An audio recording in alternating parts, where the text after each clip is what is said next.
초림의 목적은 인간을 죄로부터 구원하시기 위해서 오신 것입니다. 우리는 예수 그리스도의 십자가에 달려 돌아가심으로 누구든지 언제든지 예수 그리스도를 통해서 죄를 해결하고 죄로부터 구원받을 수 있는 길이 열린 것입니다. 자신의 선택에 의해서 예수 그리스도에 대한 믿음을 가질 때에 우리는 죄로부터 구원을 얻게 되는 것입니다.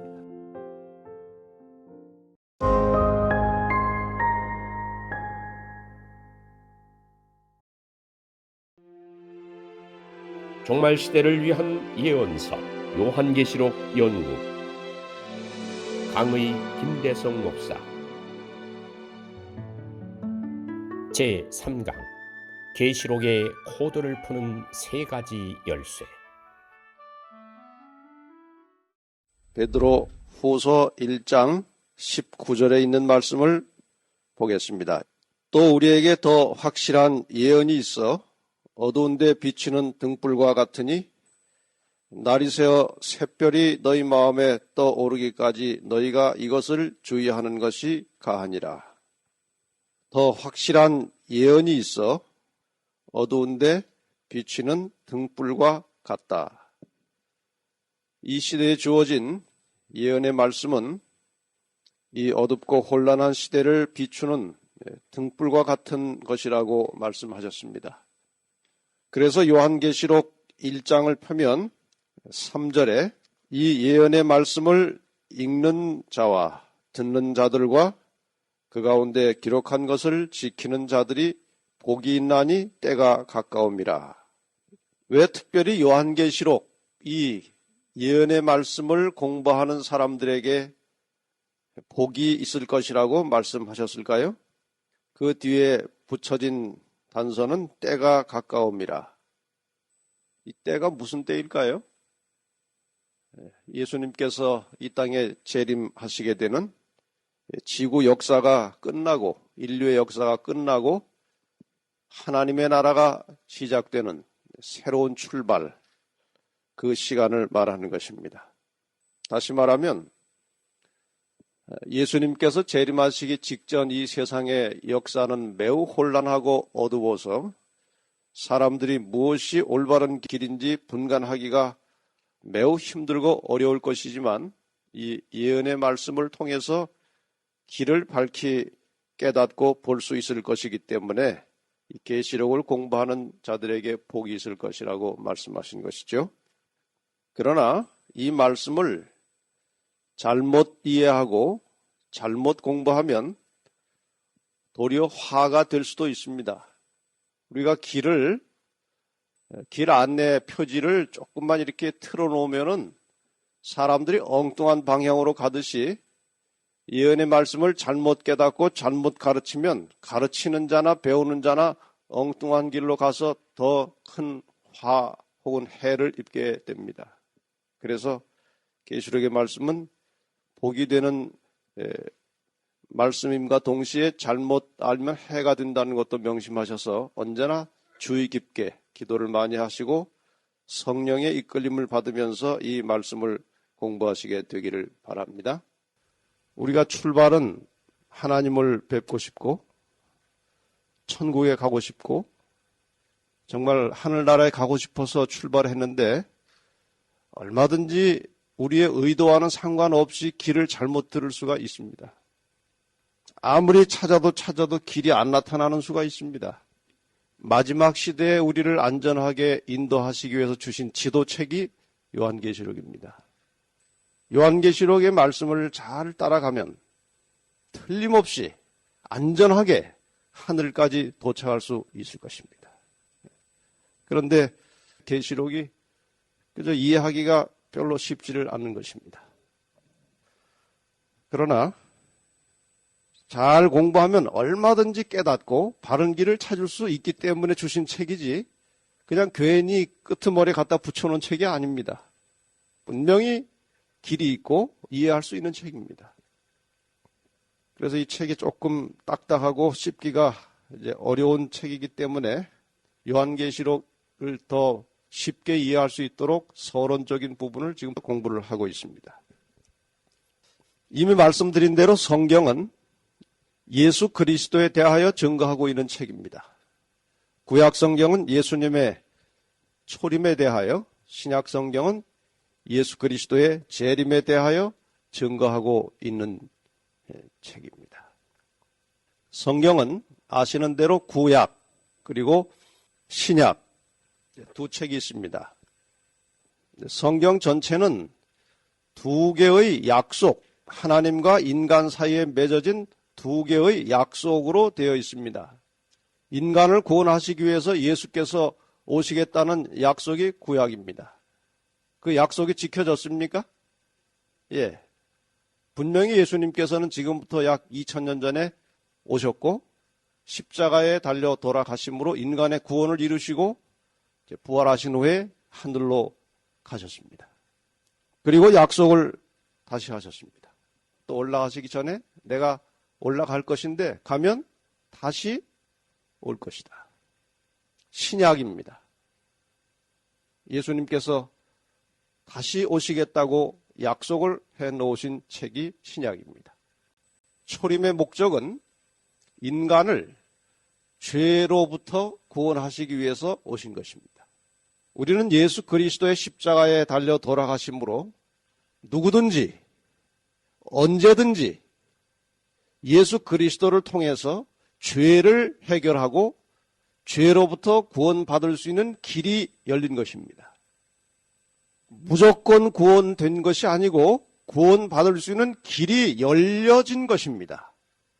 자신의 선택에 의해서 예수 그리스도에 대한 믿음을 가질 때 우리는 죄로부터 구원을 얻게 되는 것입니다.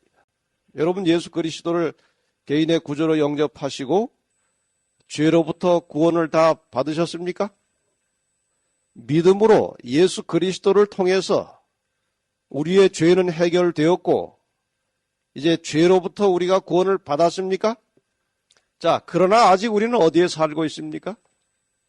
이 죄악 세상에 머물러 살고 있습니다. 죄로부터, 죄라고 하는 그 본질로부터는 우리가 구원을 받았지만 우리는 여전히 죄악 세상을 떠날 수 없이 살고 있습니다.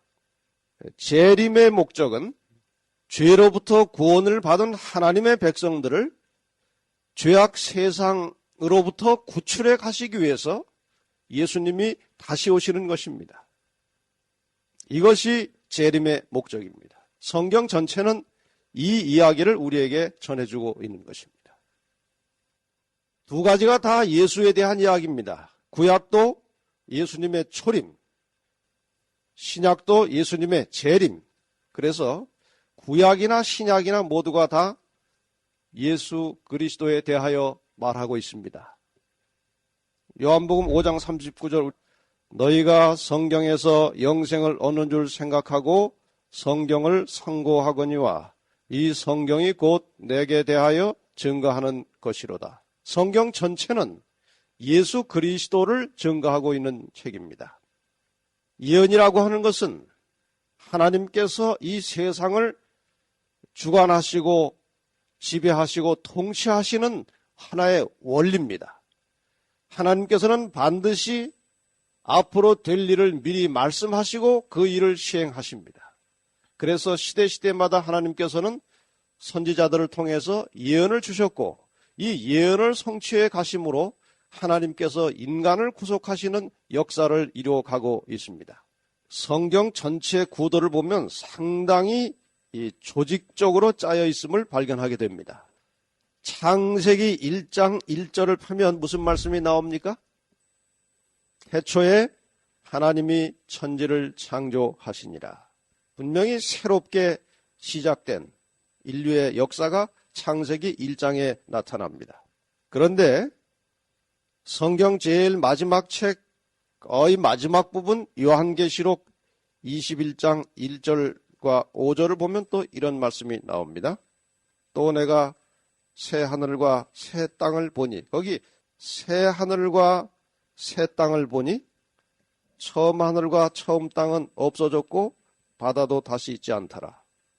그럼 창세기 1장에 나온 그 천지, 천지가 뭡니까? 하늘과 땅이지요?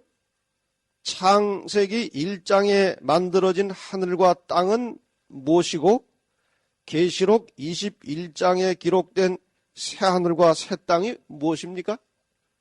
그러니까 처음 만들어졌던 태초에 만들어졌던 하늘과 땅이 없어졌고 새 하늘과 새 땅이 만들어졌다는 것 아닙니까? 그리고 5절에 말씀하시기를 보좌에 앉으신 이가 가라사대 보라 내가 만물을 어떻게 하노라 새롭게 하노라. 그럼 처음에 창조할 때 하나님께서 약간 흠이 있게 뭔가 모자라게 잘못 만드셨습니까? 첫 창조에? 아니요. 완벽하게 흠 없이 완전하게 창조하셨는데 왜 계시록 21장에 다시 만드셨을까요?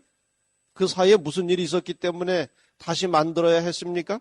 죄 때문에 이 세상은 인류는 훼손되고 파괴되었습니다.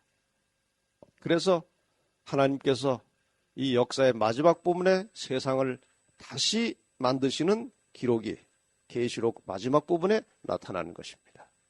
성경에 보면 창세기 1장부터 계시록 22장까지를 다 보시면 죄와 상관없는 장이 4장이 나옵니다. 어딜까요? 창세기 1장과 2장에는 죄의 흔적이 없습니다. 3장에 타락이 나오기 때문에. 그 다음에 성경 제일 마지막으로 가면 요한계시록 21장과 22장은 죄가 섞이지 않은 땅입니다. 죄는 어디서 끝나는가 하면은 요한계시록 20장에서 죄가 끝납니다. 그러니까 제일 앞에 2장과 제일 끝에 2장은 죄가 없는 장입니다. 그 사이는 다 죄악의 역사가 이어지고 있습니다. 창세기 3장 18절 19절 땅이 내게 가시덤불과 엉겅퀴를 낼 것이라 너의 먹을 것은 밭의 채소인즉 내가 얼굴에 땀이 흘러야 식물을 먹고 필경은 흙으로 돌아가리니 그 속에서 내가 취함을 입었습니다. 너는 흙이니 흙으로 돌아갈 것이니라 하시니라. 이게 이제 죄의 결과가 나타나죠. 가시덤불 엉겅퀴가 나오고 땀을 흘려야 먹고 살 수 있고 그러나 영원히 사는 것도 아니고 결국은 죄의 결과 때문에 흙으로 돌아가는 이 죄가 언제 끝나는가 하면 계시록 20장 9절과 10절에 보면 이런 말씀이 나옵니다. 저희가 지면에 널리 퍼져 성도들의 진과 사랑하시는 성을 두루매 하늘에서 불이 내려와 저희를 소멸하고 이 모든 죄악의 무리들을 말합니다. 또 저희를 미혹하는 마귀도 이제 불과 유황못에 던지우니 거기는 그 짐승과 거짓 선지자도 있어 세세토록 밤낮 괴로움을 받으리라. 이 말씀의 우선적인 의미는 모든 죄악의 역사와 죄의 세력이 끝나는 장면입니다. 계시록 20장에서 죄는 끝납니다. 다시 말해서 죄로 인해서 인간의 불행한 역사가 창세기 3장에 시작되었지만 선악의 대쟁투의 끝장이 나고 죄는 종결되고 이제 계시록 20장에서 죄는 다 소멸되고 계시록 21장에 새로운 세계가 열리는 것입니다. 창세기 1장과 2장은 창조, 근데 제일 마지막 2장은 다시 재창조가 나옵니다. 양쪽이 서로 대칭이죠. 그 다음에 창세기 3장에서 뭐가 시작됩니까? 죄가 시작됩니다. 그리고 계시록 20장에서 뭐가 끝납니까? 죄가 끝났습니다. 저 중간 창세기 4장부터 계시록 19장까지는 무슨 역사일까요? 그럼 죄의 역사입니다. 선과 악 사이에 치열한 투쟁이 계속되는 역사가 창세기 4장부터 계시록 19장까지의 내용입니다. 예수 그리스도의 십자가를 중심으로 선악 간의 치열한 대쟁투가 끝나고 계시록 20장의 죄가 소멸되면서 새로운 세계가 시작되는 것이 성경 전체의 구도입니다. 하나님을 거역하면서 살아가던 백성들은 계시록 20장에 기록된 악인의 형벌과 멸망에 참여할 것이고 하나님의 자녀들은 계시록 21장에 묘사된 영원한 생명에 들어가게 될 것입니다. 여러분의 인생을 계시록 20장에서 끝내시겠습니까? 21장으로 넘어가시겠습니까? 절대로 20장에서 인생을 마감하지 마시고 21장으로 넘어가시기를 바랍니다. 그런데 이렇게 속단해서는 안 될 일이긴 하지만 계시록을 바르게 이해하느냐 못하느냐에 따라서 20장에서 인생이 끝날 수도 있고 21장으로 넘어갈 수도 있습니다. 여러분, 계시록이 그래서 이 말씀을 읽는 자와 듣는 자들과 그 가운데 있는 것을 지키는 자들은 복이 있다는 말씀이 그래서 하신 말씀이에요. 괜한 말씀이 아닙니다. 그래서 지금 이 계시록 공부를 할 때에 누가 제일 지금 초조해하고 기분 나빠하고 불쾌해하고 있는가 하면 사탄입니다. 왜냐하면 사탄의 정체가 계시록만큼 적나라하게 나온 책이 없습니다. 사탄의 정체를 알면 하나님 백성이 가는 길이 보이는 것입니다. 창세기 3장 24절 말씀을 다시 잠깐 볼까요? 죄가 시작되면서 일어났던 또 하나의 현상이 나오는데, 이같이 하나님이 그 사람을 쫓아내시고 에덴 동산 동편에 그룹들과 두루 도는 화염검을 두어 생명나무의 길을 지키게 하시니라. 굉장히 아주 심오한 의미가 들어있는 말씀인데, 일단 아담과 하와가 죄를 지은 다음에 에덴 동산에서 쫓겨났고 다시 에덴 동산으로 들어오지 못하도록 생명나무로 접근해가는 길을 차단했습니다. 분명하지요? 생명나무의 길을 지키게 하시니라. 그런데 이 길이 다시 뚫리는 장면이 나와요. 계시록 22장 1절, 2절, 14절 말씀을 연속해서 보겠습니다. 또 저가 수정같이 맑은 생명수의 강을 내게 보이니 하나님과 및 어린 양의 보좌로부터 나서 길 가운데로 흐르더라. 강 좌우에 생명나무가 있어 12가지 실과를 맺히되 달마다 실과를 맺히고 그 나무 잎사귀들은 만국을 소성하기 위하여 있더라. 생명나무가 있는데 참 신비하게 12가지 실과가 달마다 맺힌다. 맛이 어떨지 참 궁금하시죠? 꼭 가서 이거 먹어보십시다.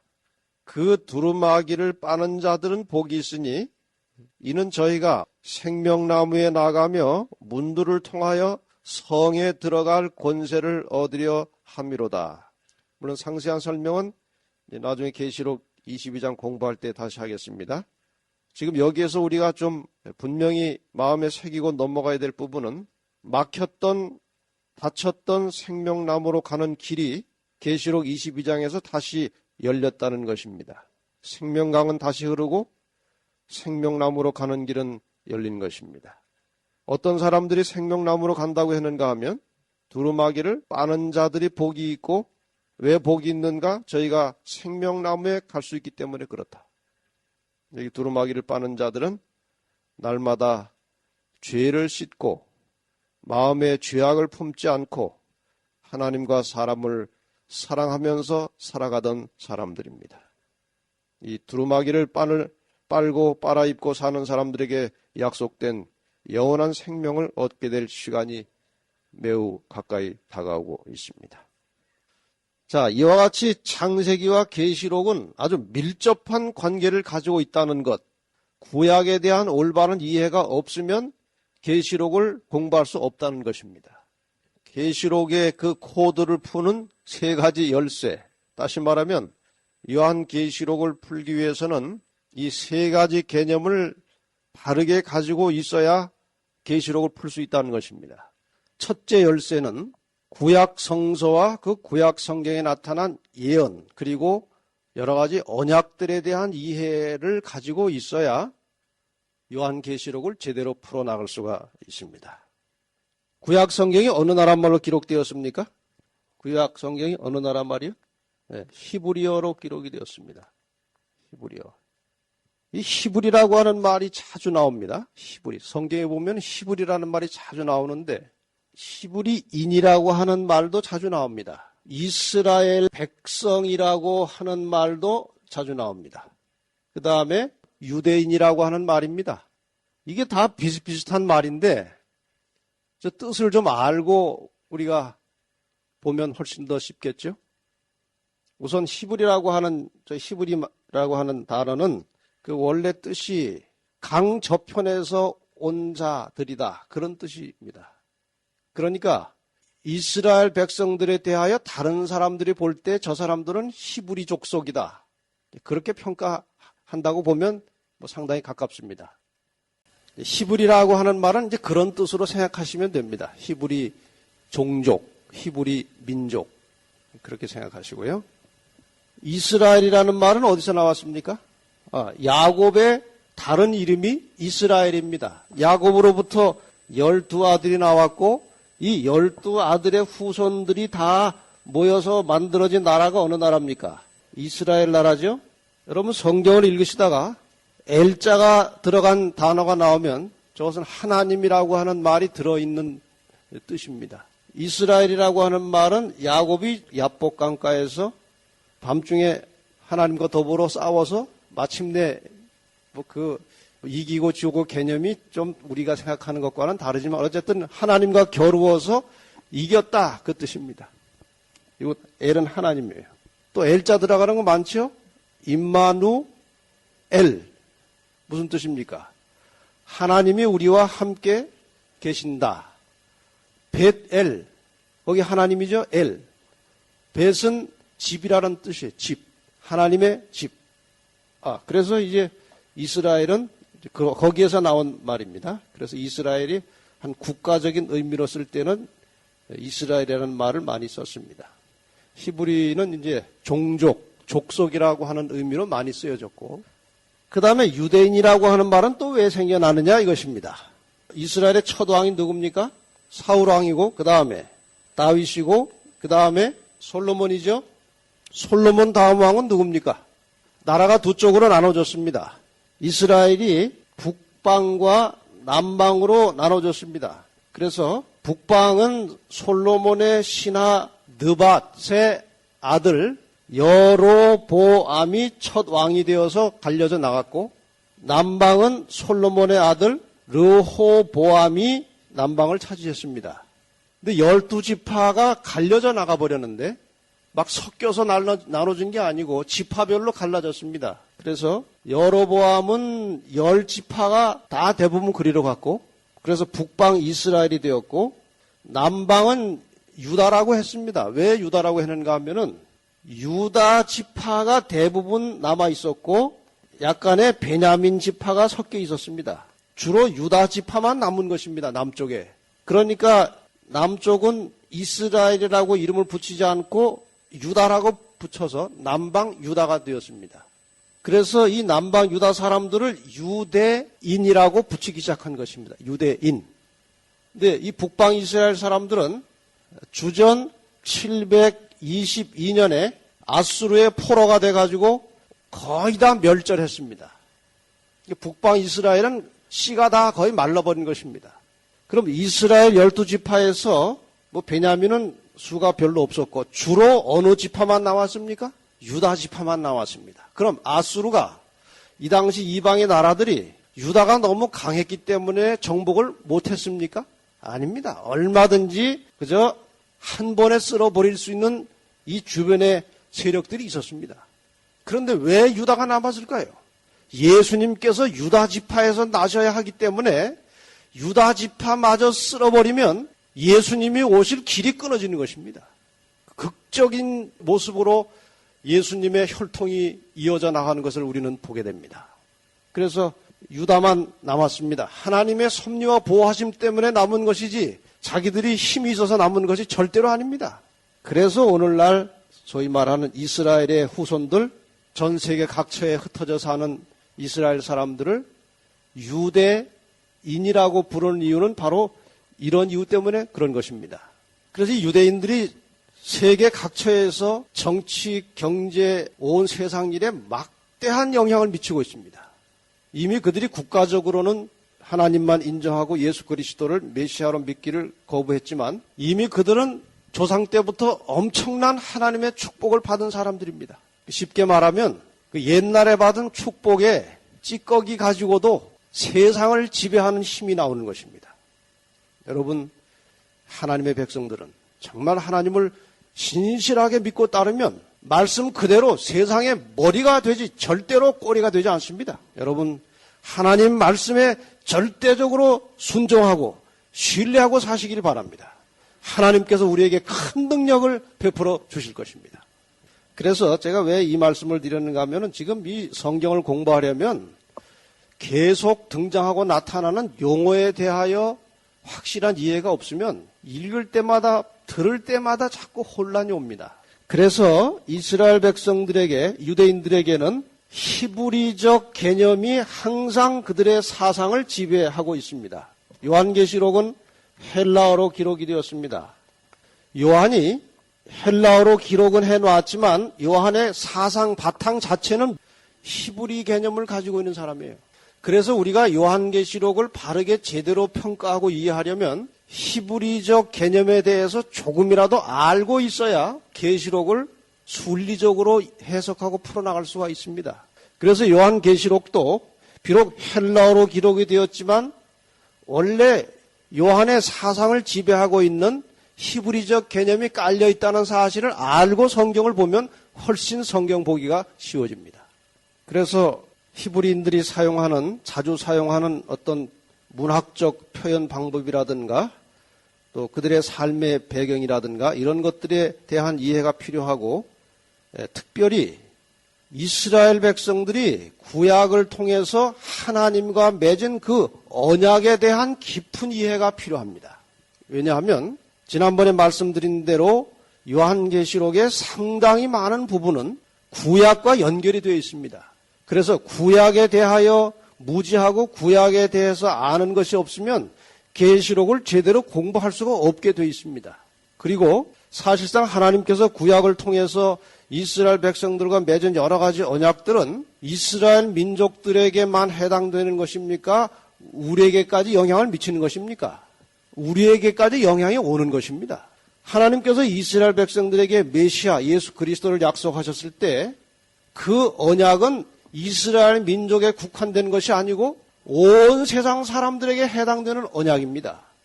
그래서 구약의 많은 언약들은 오늘 우리에게도 관계되는 것이기 때문에 구약을 제대로 이해하고 계시록을 풀어야 제대로 풀립니다. 요한의 입장에서 잠깐 생각해 보겠습니다. 항상 우리가 성경을 볼 때 그냥 자기 편한 대로 읽고 해석할 것이 아니고 우선 저자가 그 책을 쓸 때에 어떤 의도로 썼는지부터 생각을 해봐야 됩니다. 저자가 어떤 배경에서 무슨 의도로 이 글을 썼는지를 제대로 파악을 해야 성경 해석을 바르게 할 수 있습니다. 질문 하나 하겠습니다. 사도 요한이 살아있는 동안에 구약 성경이 있었습니까? 없었습니까? 기록된 구약 성경이 있었습니까? 없었습니까? 있었습니다. 있었습니다.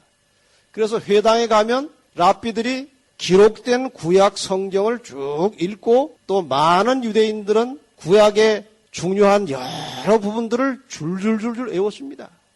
아주 어릴 때부터 이 유대인들은 계속 말씀을 외웁니다. 외울 수밖에 없는 것이 구약 성경은 그 두루마리가 부피가 엄청나기 때문에 개인이 가지고 있기도 어려워요. 그래서 그 말씀을 늘 생각하고 기억하려면 요즘 같으면 이게 들고 다니다가 착 피면 되지만 그 당시는 이렇게 되어 있지 않기 때문에 머리에다가 다 담아야 합니다. 그러니까 많이 외웠어요. 외우다 보니까 어디가 좋아져요? 머리가 좋아지는 거예요. 사도 요한은 구약의 성경은 기록된 상태로 보았고 또 그 당시 그 성경이 있었고 신약은 비록 완성된 상태로는 없었지만 요한의 사상이나 머릿속에 신약의 사상이 있습니까? 없습니까? 신약의 사상이라고 하는 것은 주로 예수 그리스도에 대한 말씀이고 예수 그리스도의 가르침들이기 때문에 예수님과 함께 살았던 요한에게 또 성경을 기록한 모든 저자들을 직접 만나고 경험했던 요한에게 있어서 신약 사상은 머리에 다 들어 있었습니다. 그렇기 때문에 요한이 요한계시록을 쓰면서 이미 사상 속에 들어있던 신약의 내용과 기록된 말씀으로 있었던 구약의 내용을 적절하게 조화시켜서 구약의 언약들이 신약에서 어떻게 성취되었는지를 가장 확실하게 이해하면서 설명할 수 있었던 사람은 사도 요한보다 더 잘할 사람은 이 지구상에 없습니다.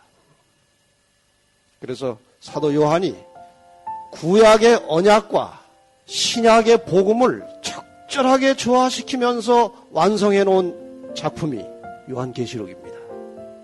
그리고 요한계시록은 특별히 하늘에서 예수님께서 계시를 내려주시면서 완성된 것이기 때문에 그 내용이 얼마나 풍부하고 다양하고 얼마나 진실한지 모릅니다. 요한계시록에 대하여 이렇게 증거하고 있습니다. 계시록 1장 1절과 2절을 보면 예수 그리스도의 계시라 이는 하나님이 그에게 주사 반드시 속히 될 일을 그 종들에게 보이시려고 그 천사를 그 종 요한에게 보내어 지시하신 것이라. 2절입니다. 요한은 하나님의 말씀과 예수 그리스도의 증거 곧 자기의 본 것을 다 증거하였느니라. 여기 두 단어를 잘 주시하시기 바랍니다.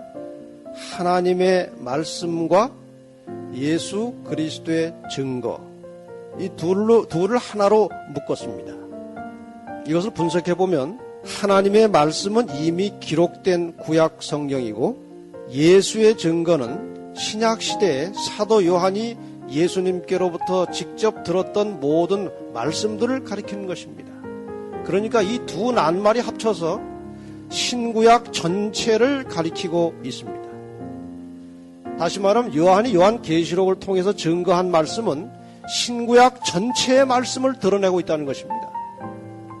그래서 하나님께서 사도 요한을 마지막 순간까지 살려두셔서 아마도 요한계시록을 기록하고자 하는 하나님의 계획과 목적이 있어서 사도 요한은 끝까지 살아있었습니다. 요한계시록의 코드를 푸는 세 가지 열쇠 강의 중 두 번째 열쇠와 세 번째 열쇠는 다음 강의에서 설명드리겠습니다.